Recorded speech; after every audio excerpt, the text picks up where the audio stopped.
You might call this The Godfather meets Washington. Instead of 5 warring mob families, it's a group of Republican lawmakers from across their caucus's political spectrum trying to avoid a catastrophic debt default. CNN reports the talks between the so-called 5 families and the House Republican leadership are in their early stages. The goal? Some sort of consensus on the debt limit. What the lawmakers in the leadership hope is that they can force Democrats to back off their calls to raise the debt ceiling with no spending cuts.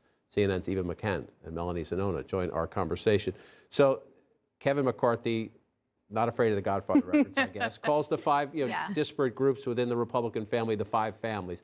And the idea is this is hard. If you want to propose spending cuts in conjunction with the debt limit, that means you got to put them on paper. So you're trying to get the most conservative members to agree with the more moderate members and? So the strategy here for Kevin McCarthy is really twofold. He wants to first show that Republicans can get 218 votes for any spending plan, because one of the chief criticisms of Republicans has been they can't negotiate amongst themselves. They could barely elect Kevin McCarthy as Speaker, let alone be negotiating with the White House here. So they're trying to strengthen their negotiating hand by showing, hey, we do have a plan, we can come to agreement, and we can do this. And the second part of the strategy for Kevin McCarthy is he wants to have an inclusive process with these so-called 5 families, a Godfather reference there that I will say not all Republicans love that reference. But McCarthy wants to show that it's not just going to be leadership driven. And that's because he knows that this is going to be a make or break moment for his speakership. There is the power to oust him at any given moment. So he is trying to sort of thread the needle here amongst the various wings of his party, but it's going to be a lot easier said than done. And then if and when they come to that agreement, they still have to negotiate with the Democrats. And so let's just go. You see them up on the screen there. Yeah, Garrett Graves is a top McCarthy ally. Call him the leadership family. He's representing the leadership in there. Dusty Johnson is the chairman of what they call the Main Street Caucus. Patrick McHenry, the Financial Services Committee chairman. David Joyce, Republican Governors Group. Scott Perry, the Freedom Caucus. They tend to be the more conservative members. So far in this piece, Eva, this is Dusty Johnson. There's a level of trust and engagement within the 5 families that I've not seen in the previous 4 years. We're working really well together. Ralph Norman of South Carolina, among those who was not going to vote for Kevin McCarthy back in the beginning, who ultimately did. We're trying to get to the framework. We all want buy-in. There's a sense in us, the group putting something out, another group puts something out. They don't want that. They don't want to have, you propose this, she proposes that. The question is, you can start a conversation. Can you get to the finish line? Right. I would expect optimism from some of those key negotiators there. And ultimately, Speaker McCarthy is speaking to a concern that was voiced by Republicans, that power needed to be decentralized, that everyone should have a role in these key negotiations. But the problem for Republicans is going to be landing on what exactly these cuts will be. This is a party that has, I think, like to brand themselves on austerity. But then when you get to the nitty-gritty and actually naming the programs, we just have not seen, I think, a political willingness to go that far. And Republicans get a lot more fiscally conservative when there's a Democratic president. Just a funny coincidence in town. The Democrats believe they have the upper hand here. This is the Senate Majority Leader Chuck Schumer saying, I dare you, put it in writing.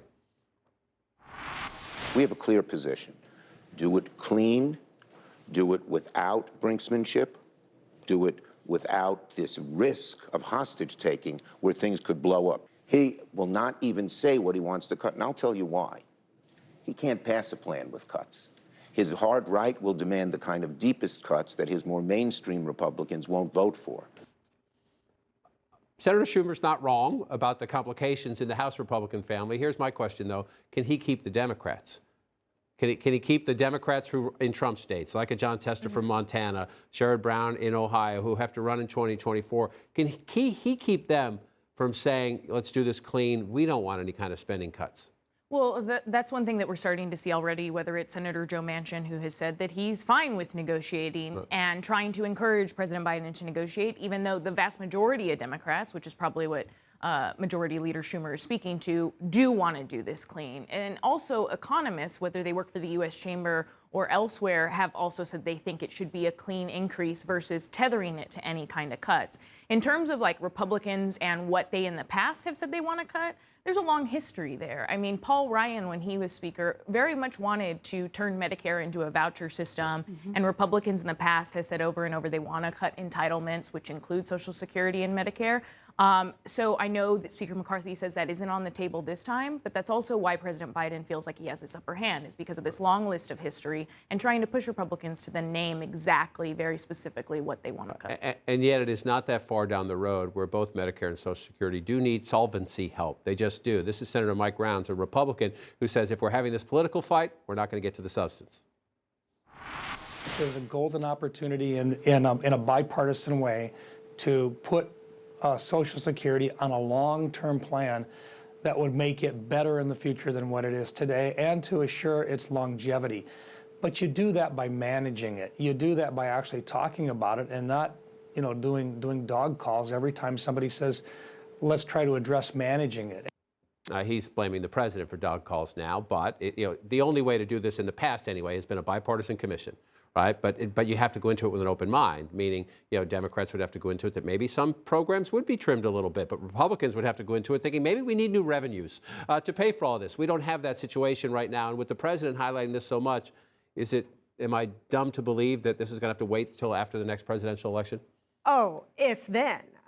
This is a conversation that comes up from time to time about how to make Medicare and Social Security long-lasting and strong, which I think everyone agrees they want it to be. But that is not an easy fix. It's not the kind of thing that can be negotiated between now and June when the debt ceiling comes up.